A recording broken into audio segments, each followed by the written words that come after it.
Welcome to the Fantasy Champions Fantasy Football Podcast. Here's your host, Morgan Colby and Rick Lemon. What's going on, Fantasy Champs? My name's Morgan Colby. I got Rick Lemon with me as always. Was poppin' Ricardo. What's up? What's up? Nothing much. I have been enjoying the several OTAs around the league. We have random videos from people and their explanations that what is it called? Exclamations Okay, yeah. about Exclamations. how a player is amazing based on a curl route. Dude, Sam Laportier, right? That Sam the tight end Laporta. for the Laporta. Detroit Lions.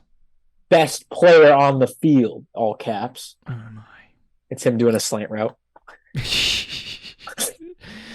I think there was a Chris no, it wasn't Chris Olave. The Falcons young wide receiver. Drake London. Drake London caught a pass, high pointed in the back of the end zone, and had 1 foot inbounds. Wasn't even close. Like the second foot wasn't even he didn't even try. So he kept 1 foot in. Everyone was sharing it, going, "Oh my God, Drake London breakout season! Breakout season incoming!"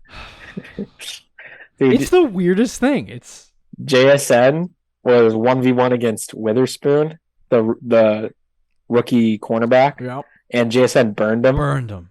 And people are like, "Don't sleep on JSN, number one receiver for Seattle." I'm like, "You're one with DK Metcalf?" I know. It's so funny with Sam Laporta. I you know what I think it is? I think it's a blend of dynasty and redraft together.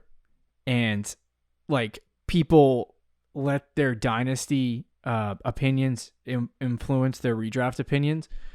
Like the Sam Laporta stuff, people are getting lubed up for Sam Laporta. And I would say the best tight end prospect in the last 20 years in Kyle Pitts. Yep. He had a decent rookie season, but just he couldn't even crack the top 3, top 4, top 5 and the tight end position in fantasy football in his rookie season. So if you guys think Sam Laporta is going to be good for Detroit, I mean, good for you, but that's not.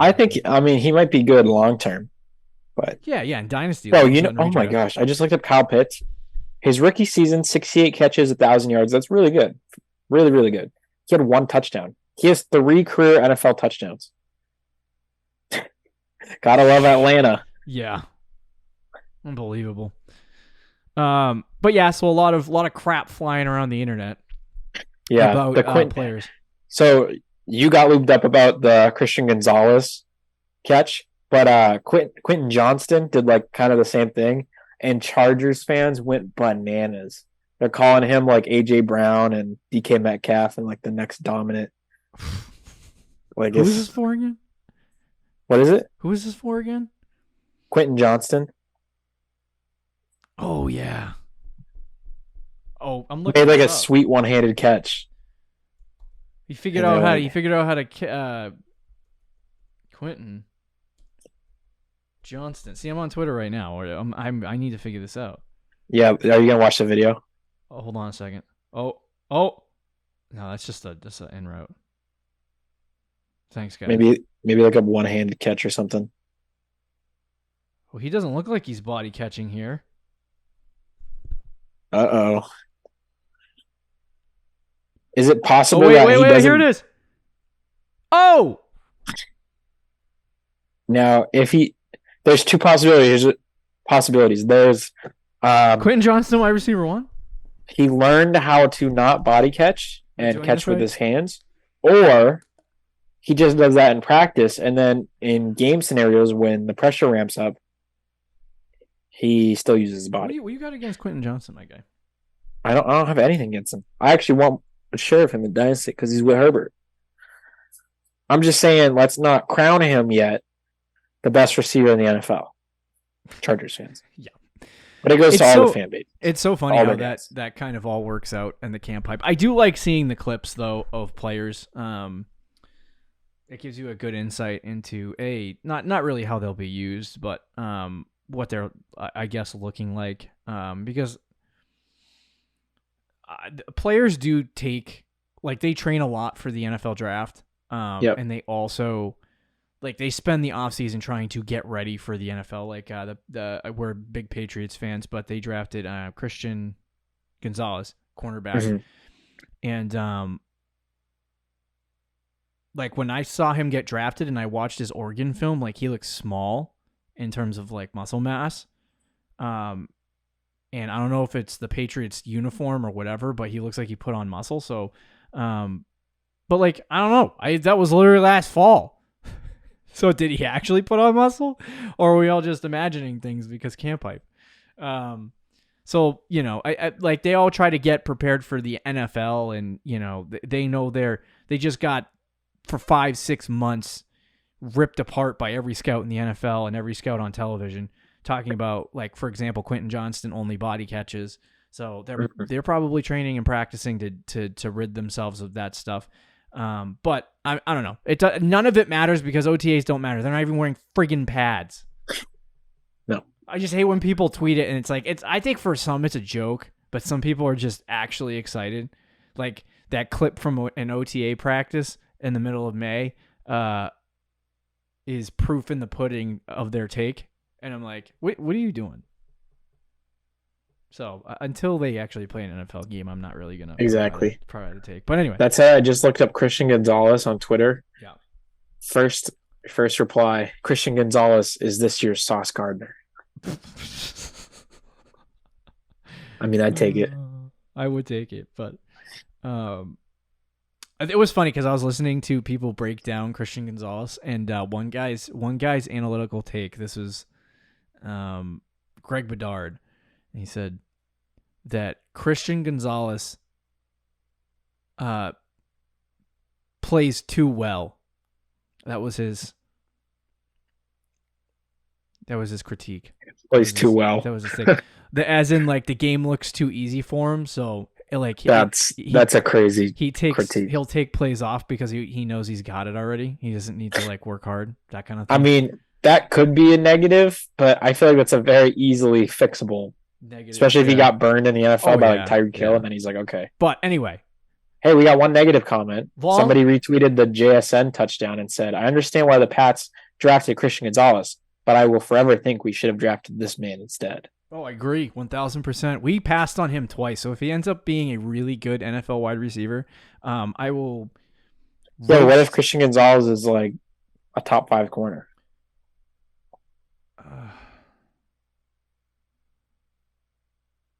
What if we don't have a receiver for the next 2 years? I guess that's true. Would you rather have the superstar cornerback or the wide receiver? If they're equal, I'd rather have the receiver.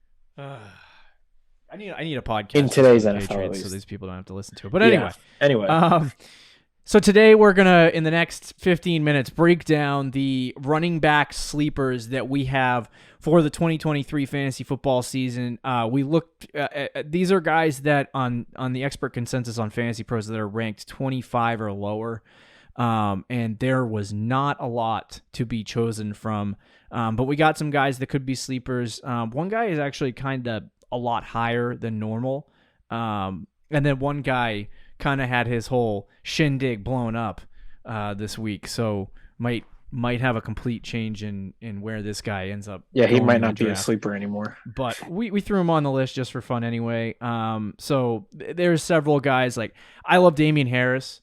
I think that if the Bills don't do anything at running back, that obviously his fantasy value with the Pats was wrapped up in his rushing touchdowns, and obviously when you get in the red zone, Josh Allen, who led the league in interceptions in the red zone last year. I think he led the league in interception, period. He was up there. Something like that. But anyway, so yeah, like, he's probably going to vulture touchdowns away from Damian Harris, but like Harris is one of those guys that I like. Maybe we can throw out some guys after we get through the main people on this list, because there's obviously running backs. There's guys I don't like either. So anyway, but we're going to do sleeper running backs. And then Thursday, a mock draft. And then the next 2 episodes following that are sleepers. So keep an eye out for that. Before we jump into our sleeper running backs, check out our website, fantasychampions.com. Follow us on Twitter, Instagram, Facebook, TikTok. If you're listening on Apple Podcasts, Spotify, Stitcher, or any other podcast platforms, please share this podcast and leave a review. If you're watching on YouTube, subscribe, click the bell for notifications, like, and comment down below any questions where you're watching. Why do I say did I say listening? If you're watching on YouTube. I don't know. Leave a comment. Ask us questions. Let us know who your number 1 sleeper is. If you got this, you guess who led the NFL in interceptions last year? Yeah, Josh Allen. Nope. Who posted that on the internet for me to have that false information? It was definitely a Pats fan. Who was it? Take a guess. There's actually, it's a tie. There's 2 guys, but is Josh Allen one of them? No. What the frick? Are you looking at the right year? Yes. Mac was up there, but he missed a couple of games. But it's not Mac. Wait, Mac had 12 picks. What are you talking about? You looking at some false stats? No, this was last year, 2022. Don't look it up. Don't cheat. I'm cheating. Is it Dak? Dak and Davis Mills. No, that's wrong. With 15 interceptions each. Josh Allen had 17. Dak Prescott had 17. Davis Mills had 15. What? Am I looking at the wrong year? 2022. Your stats don't sound off. It sounds like you're just missing a player. It says Josh Allen has 14 for me. Bro, what are you looking at? 2022. Dak has 15. What website 15. are you using? NFL.com. Their stats are faulty, dude. Okay. Anyway, let's get back to the show. He did have 17. Google it on Pro Football Reference. It says 14, bro. What are you looking at? Pro Football Reference? Pro Football Reference. He has 14 interceptions. He had more last. He had 15 in 2021, and then 14 in 2022. Did they include the playoffs? That might be with the playoffs.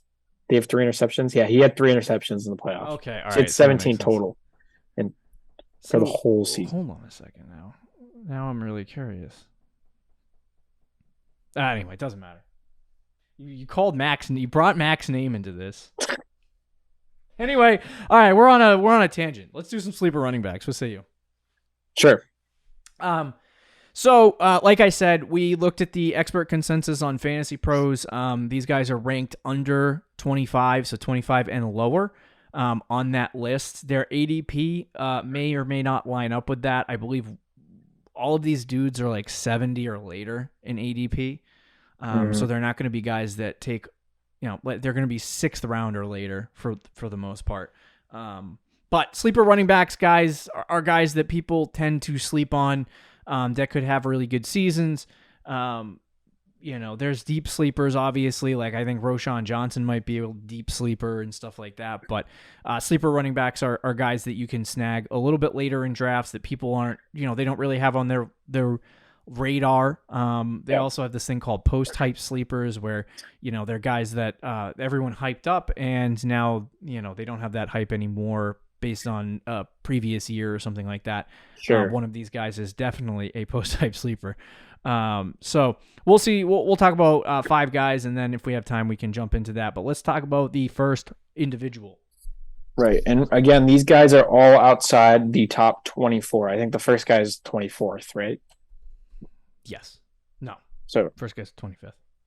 Okay, so they're all outside the top 24 then. Yep. He is getting drafted a little bit higher, like I said. So there's still value there. I don't know if it's going to translate.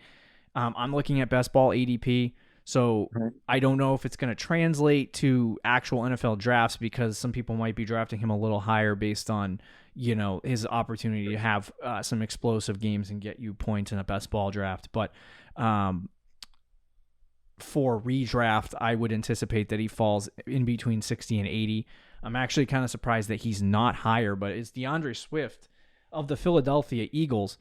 He has had his career has been marred by injury year in and year out.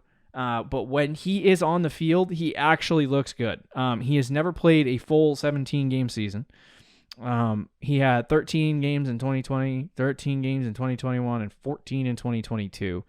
Last year, he averaged 13 points a game, which is his worst total yet.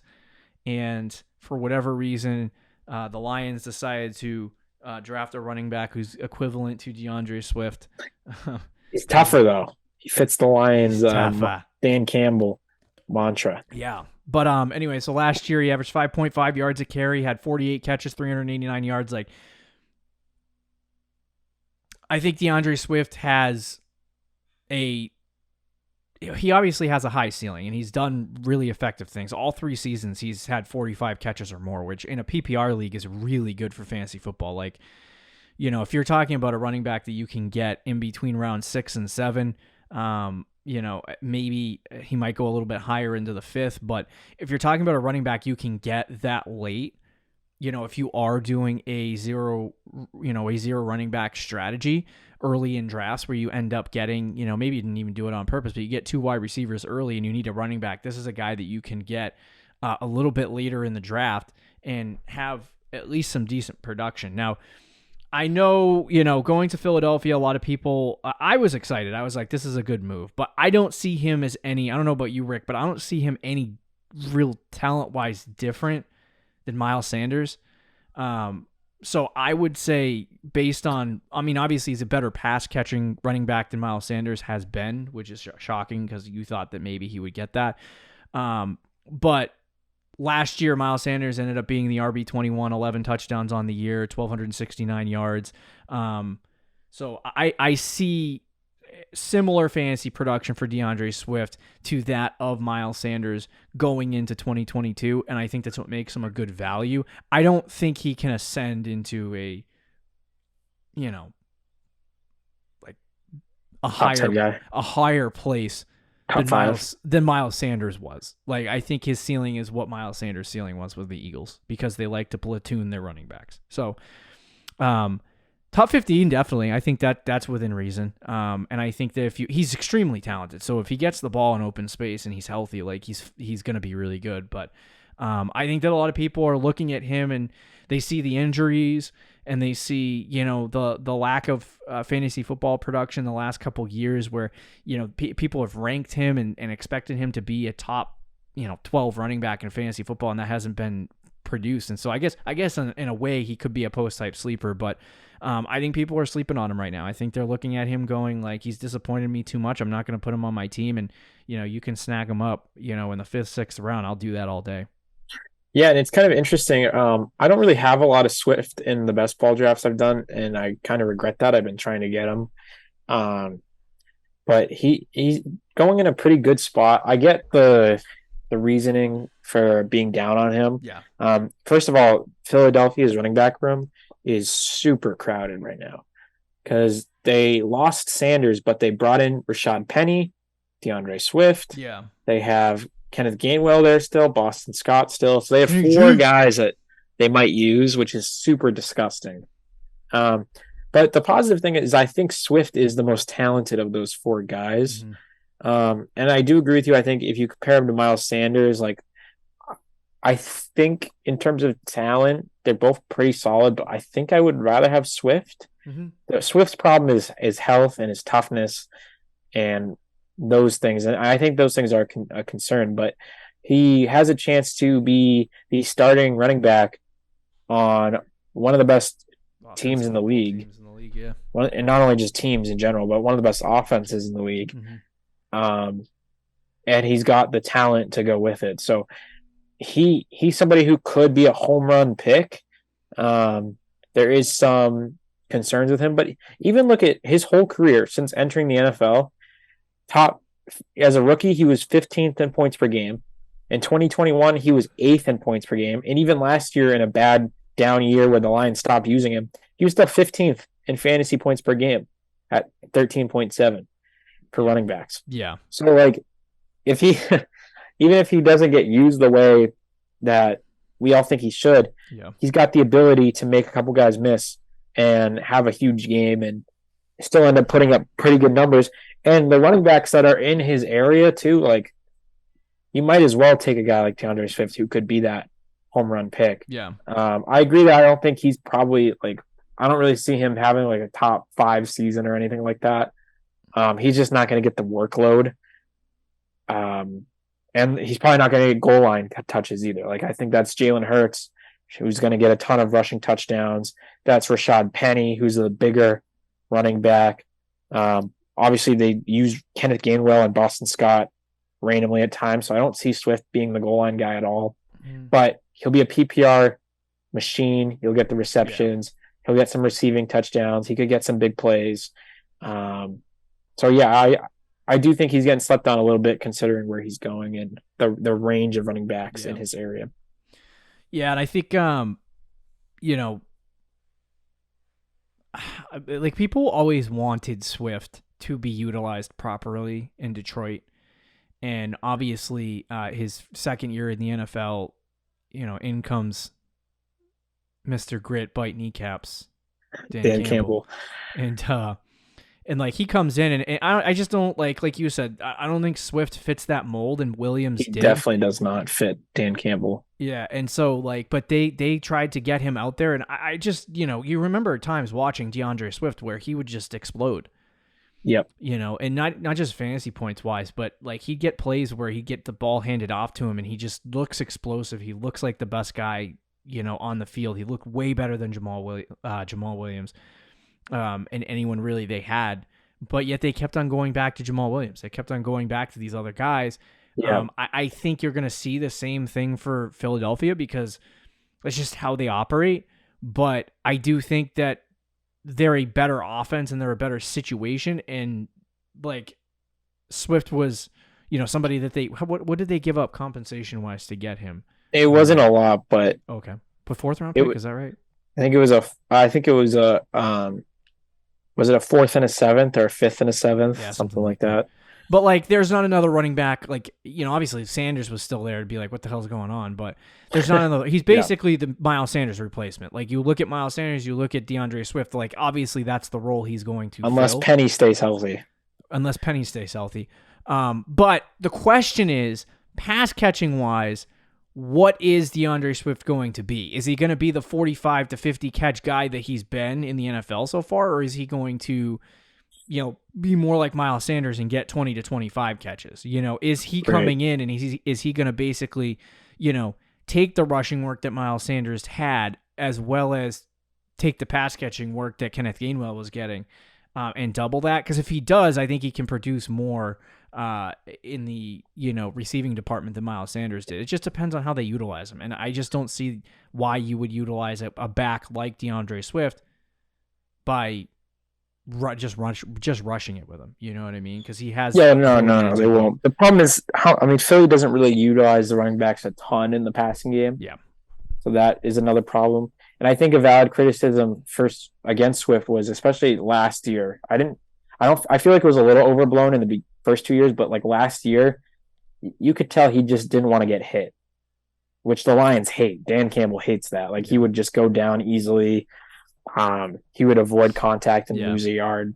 So like, I don't know if the Eagles will care as much, but we'll see how it goes. But he definitely has the talent. There's no question about that. Yeah. And I agree with you.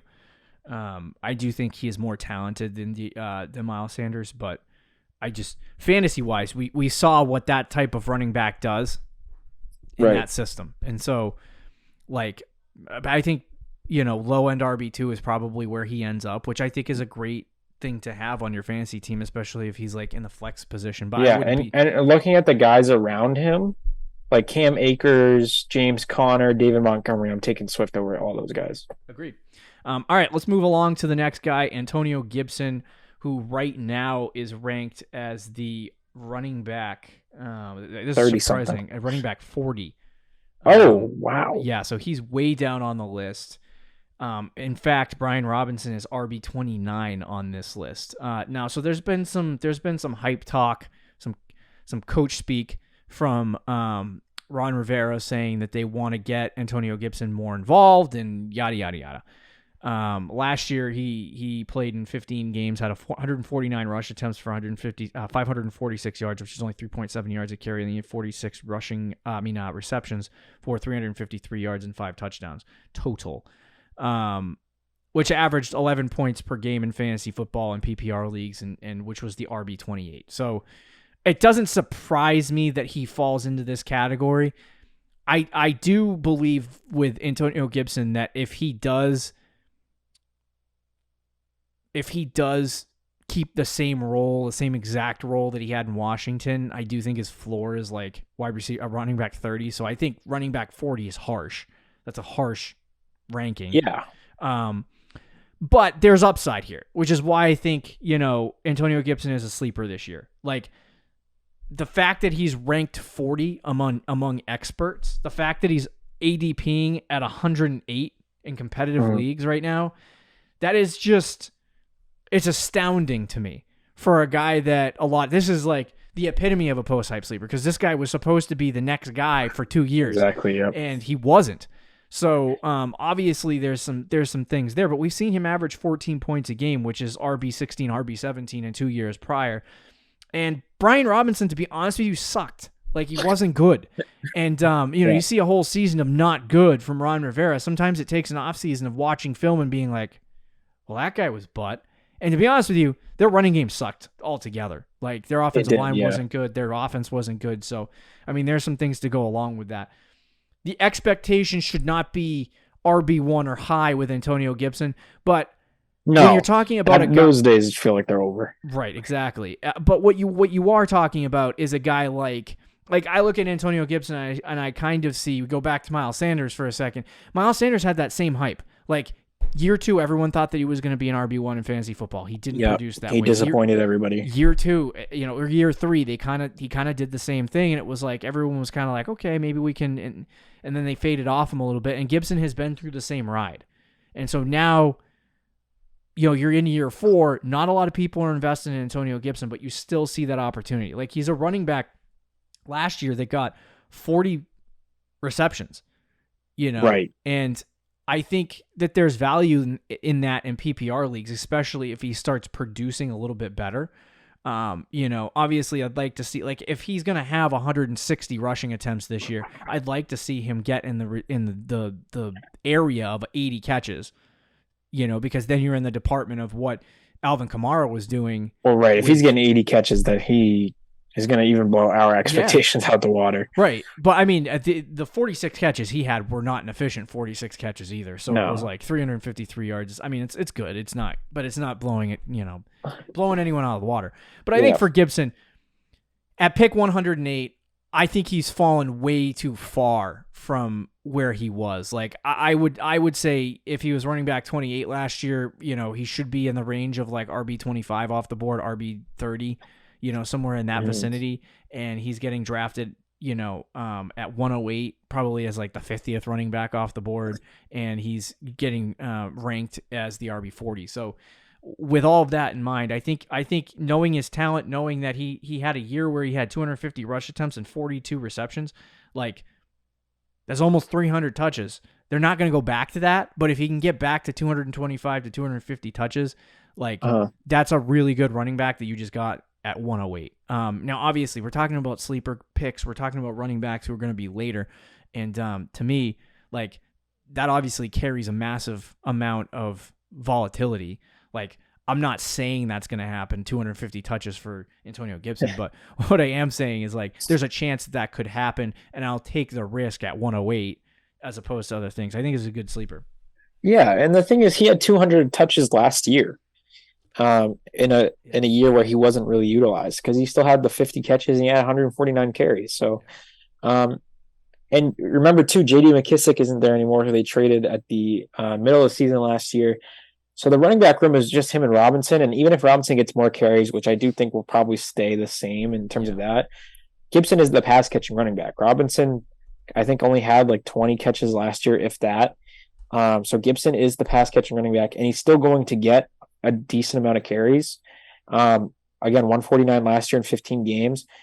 If he was just efficient last year, he would have had a good year, fantasy wise. Because he only had 3.7 yards per carry. As you mentioned, his yards per reception weren't anything crazy, and he only had 5 touchdowns. Now, I don't think Washington's offense, they have some talent. The receiver core is good. The running back core is good, but Sam Howell's the quarterback, so I don't know how good that offense is going to be. But if he can just be a little more efficient with the touches he had last year, he'd be decent.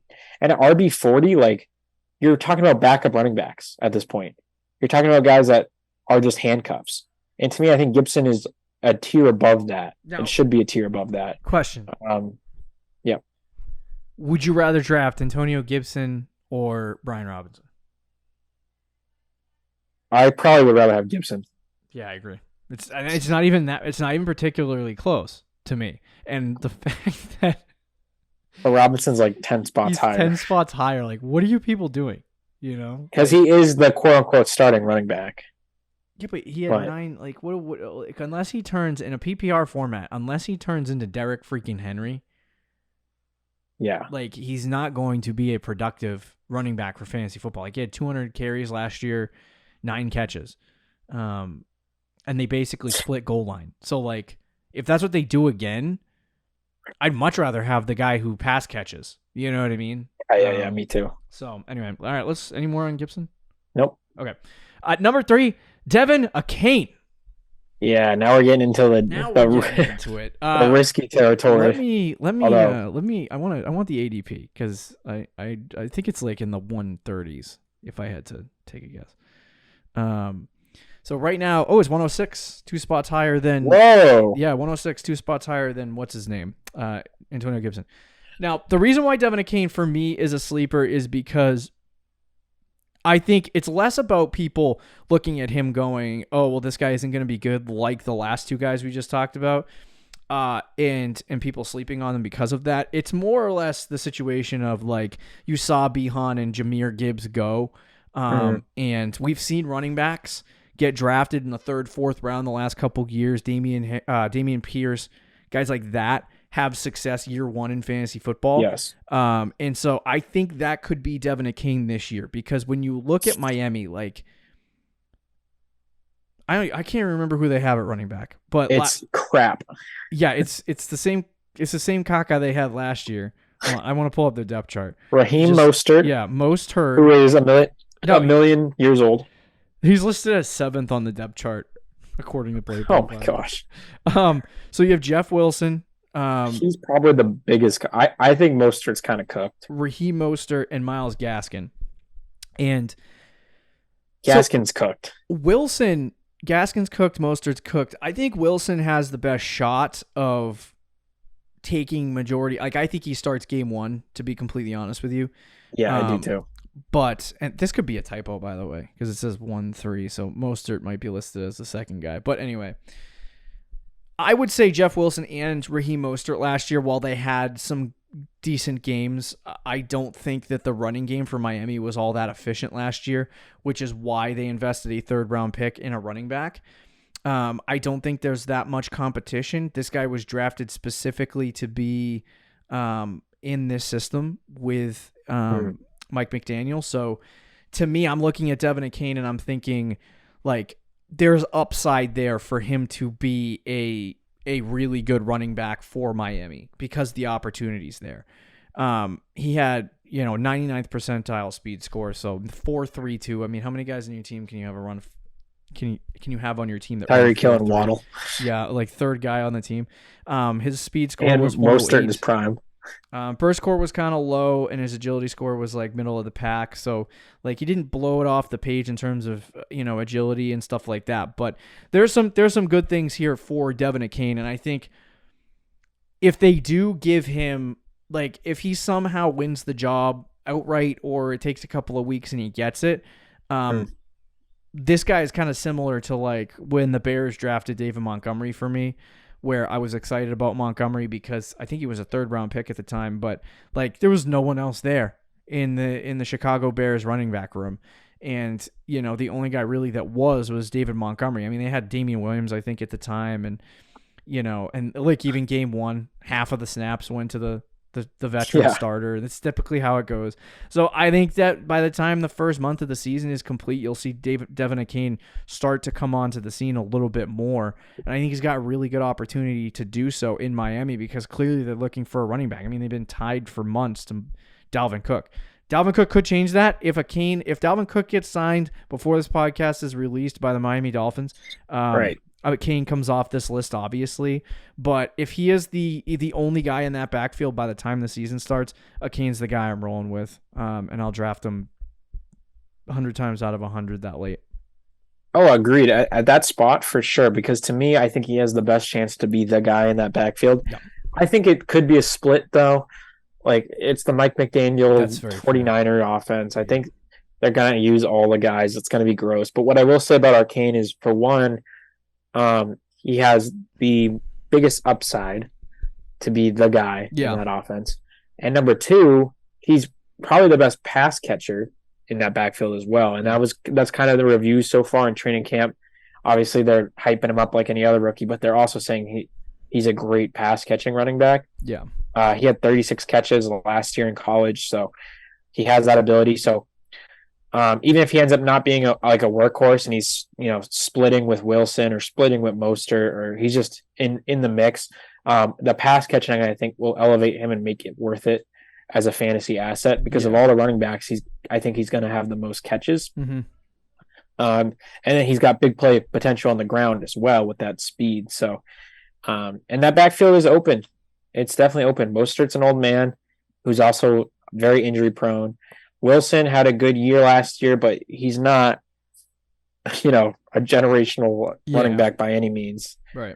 And then Myles Gaskin was pretty much a healthy scratch the entire year last year. So he's a cut candidate. Yeah. It was clear from early in the season on, because who did they sign? Chase Edmonds. Yep. It was clear from the jump that they were trying to find running backs, they couldn't figure it out, and and then they brought in Jeff Wilson and Raheem Mostert and the 49ers. The 49ers just giving guys away, but for Kane, it's like they brought him in to be the guy. He's a 3rd round pick. He's got that draft. He's got good draft capital on a football team that doesn't really have a lot of competition. It might take a little bit because I think the competition is good enough to hold on. But right. I think if the talent is there, it'll show out and he'll end up the starter. So anyway, let's move on. We have Khalil Herbert, who is pick 98. So these guys are all kind of in the same vicinity, same 2 rounds. Nothing about this player gets me excited. Athletically or anything. 4.55 40-yard dash, 58th percentile speed score, 26th percentile burst score, 69th percentile agility score, 69th percentile bench press or strength. So yeah, I mean, he fits the physical build of a workhorse running back. Last year, he had times where he was pretty good. 5.7 yards a carry on 129 attempts. He got 732 rush yards last year on 129 attempts. That's not bad. Only had 9 catches for 57 yards. He did total 5 touchdowns. So he had some efficient games in, I would say, a terrible running game. I mean, a team with a terrible offense and a terrible offensive line. And that's good news if you like Khalil Herbert. Last year, 4 yards a carry, David Montgomery, 201 rush attempts, 800 yards. He had 34 catches for 316 receiving yards as well, and he had 6 touchdowns. Khalil Herbert, I would say at this point, has the best opportunity to take whatever David Montgomery left. Obviously, they drafted Roschon Johnson, who I do like as well. I think that there's opportunity for him to, similarly to Devin Akane, to jump up into that spot. The difference is the Bears have stated that they really like Khalil Herbert. And Johnson was a 4th-round pick versus a 3rd, which does make a slight difference in terms of their opportunity right away. He's a day 3 pick. Yep. So with Monty, obviously Johnson, I think is going to take, some of the pass catching work and some of the rushing attempts from the David Montgomery vacated workload. But I do think that some of this opportunity is going to go in the direction of Khalil Herbert. And I think there's an opportunity for him to hit 215 and 220 rush attempts. The question is, does he get the receptions from David Montgomery? David Montgomery had 34 catches last year. And it's like, does he take that workload from the pass catching and add to his and get around 30 catches, because I think that would be a major difference. And is he really as efficient at 5.7 yards per carry as he showed last year? If he gets 200 rush attempts at 5.7 yards per carry, he's easily going to pass like 1,200 rushing yards. So, like, to me, that math could be wrong, by the way. But forgive me if it is. If you're comment and roast me if that math is wrong. But like, there's an opportunity for him to have success, and if he gets the pass catching work, like, obviously there's upside there. He's a sleeper, obviously, because he's been pretty much a career backup at this point. And there's, the only upside that we really can see from an external sense is the Bears hyping him up, which could be very bad. But I think he could be a really good player. This is his third year in the NFL. He was a 6th-round pick, and he's shown that he can be, a tough running back. Good yards per carry totals in the first 2 years of his career. Definitely want to see more in the receiving department, but if he can put together 250 touches this year, I think he could definitely finish in the top 24 fantasy football running backs, and way more than return on the investment of a 98th overall pick in ADP. Yeah, and I think that's the thing with Herbert. I don't think he's like he's not a sexy name. He's not like a guy that you're like, oh, I gotta draft him. But his opportunity is there. Yes, it's hard to just rely on coaches speak or coaches talk, just saying that they really like him, and they've said that in the past.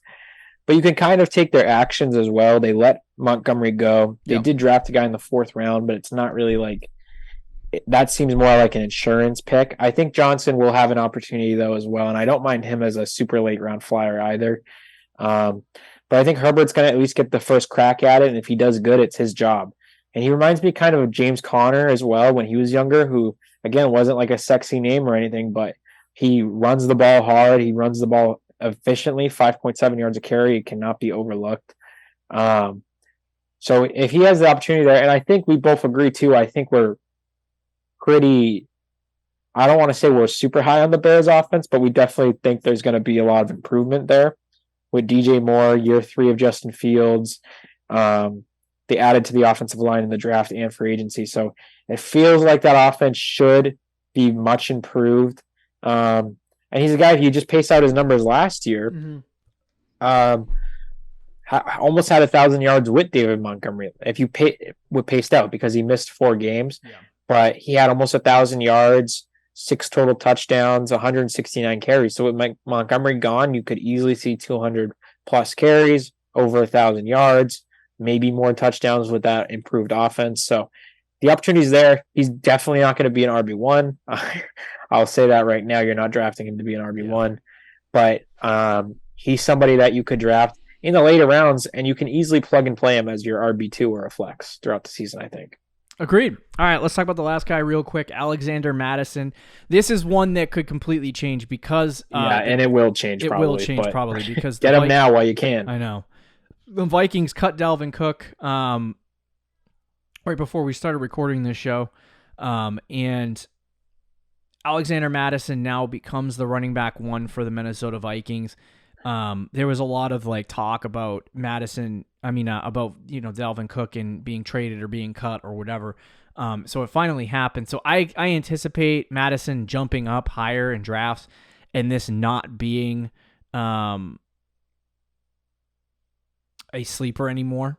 Yeah. And it probably won't. But as of today, he's a sleeper. At the time we're recording this, you can get him at pick 84 still. Yeah.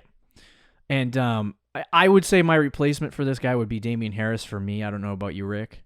Yeah, I know we talked about Javonte a little bit, debated about him before. I think Damian Harris, we have to see what Buffalo, like if they go into the year with this running back room, I don't mind the Damian Harris one. Yeah.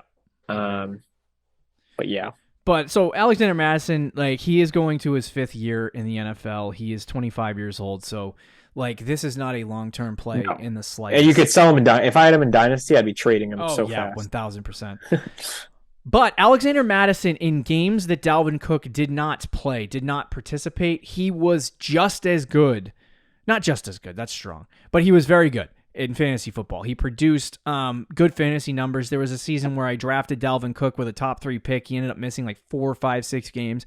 I drafted Madison as the handcuff because, Dalvin Cook always gets hurt. And Madison took that place, and he basically produced what I wanted from Dalvin Cook for 4 to 5 weeks until, Cook came back into my lineup. So I think Madison for me is like, if you see him with a full workload, I think that there's opportunity for him to definitely produce in a flex capacity on your team. And so I think, like I said, without Dalvin Cook, the ADP is probably going to change, but if it holds at 83 or 84 going into the regular season, or not regular season, going into drafts in August, then all bets are off. Like I'm drafting Alexander Madison every draft that I'm in. And he's going to move up, but it's just a matter of how much, right? And that's what I was going to ask you is where are you comfortable if Minnesota does not add anything? Because I think there's a chance that they do. But let's say that they don't bring in one of those veterans. Where are you comfortable drafting Alexander? There are other guys I like in the first 3 rounds. Yep. So I would say 4th, late 4th, early 5th is where I'd be comfortable. I would agree 100%. If all of the running backs that I like are gone in the 3rd, then and I need a running back, I wouldn't mind it, but it's that's too high for me. Like it's like I don't want to take him first 3 rounds, even if everything stays. So.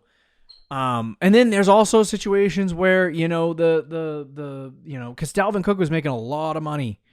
And the main reason why they cut him was to get rid of that contract. Right. And so it's like, it might not even be Alexander Madison going into the season. You could definitely sign Kareem Hunt to a league minimum. Right. You could sign Kareem Hunt, Leonard Fournette, Zeke. Like there's other options out there. So, I still like him. As a sleeper, but you just got to keep an eye on that stuff. So, there are your 5 sleepers. Any more thoughts on Madison? No, That's it. All right, there you go. Running back sleepers 2023. This starts the sleeper section here in what month is it? June, and then July training camps, and the fun stuff starts. We start cruising. We're getting closer, guys. Check out our mock draft Thursday. See you later. Take it easy. Thank you for listening to the Fantasy Champions Podcast. Make sure you subscribe on iTunes and YouTube and follow us on Twitter @TheFFChamps.